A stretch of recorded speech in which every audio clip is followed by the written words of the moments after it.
All right, what problem do we want to do next? 14. Okay. So if we look at 14,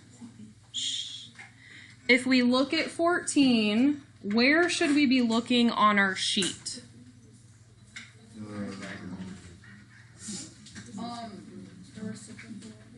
Before the reciprocal, I see tan squared plus 1. So Pythagorean, I should be looking at the Pythagorean identities. And for tan squared plus 1, what am I going to replace that with?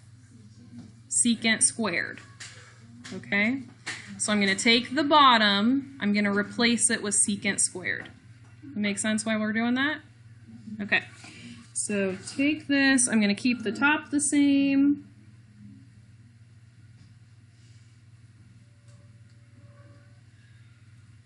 Okay. What do you guys see? Yeah, there's secants on the top and the bottom, so I can cancel 1 on top with 1 on bottom, and there's going to be 1 left over. Okay? So now I have tan over secant, and these are 2 completely different trig functions. So what could I do to make them more similar? Turn it into sine and cosine. So what should the top become?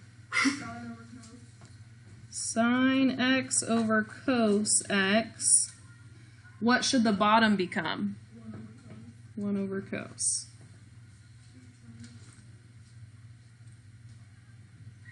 So I used pretty standard strategies to do this problem.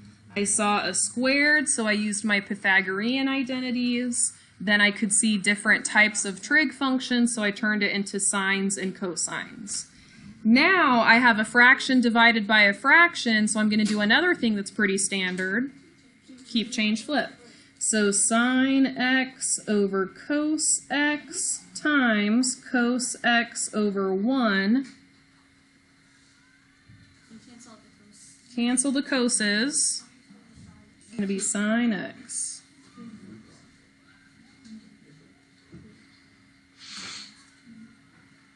All right, what else should we do? 12.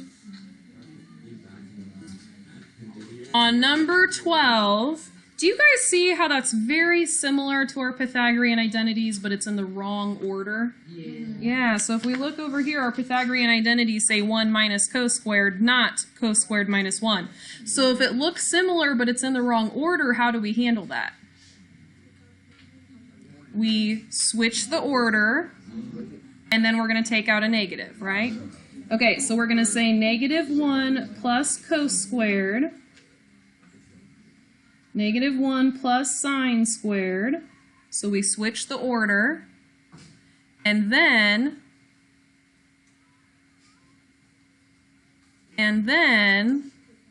take out a negative, good. So that leaves us with 1 minus cos squared. Take out a negative, that leaves us with 1 minus sine squared. What happens with those negatives in the front? Cancel, okay. Can I cancel those 1s out? No, because that would kill a cow. So what can we do instead? Yeah, so if we look, these are those Pythagorean identities. So 1 minus cos squared is sine squared. 1 minus sine squared is cos squared. So that means that we have sine squared on the top and cos squared on the bottom.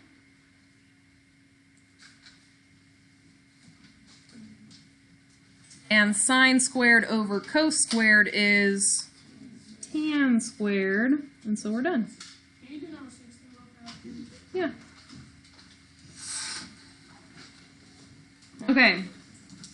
What do you guys think about number 16? What do you notice?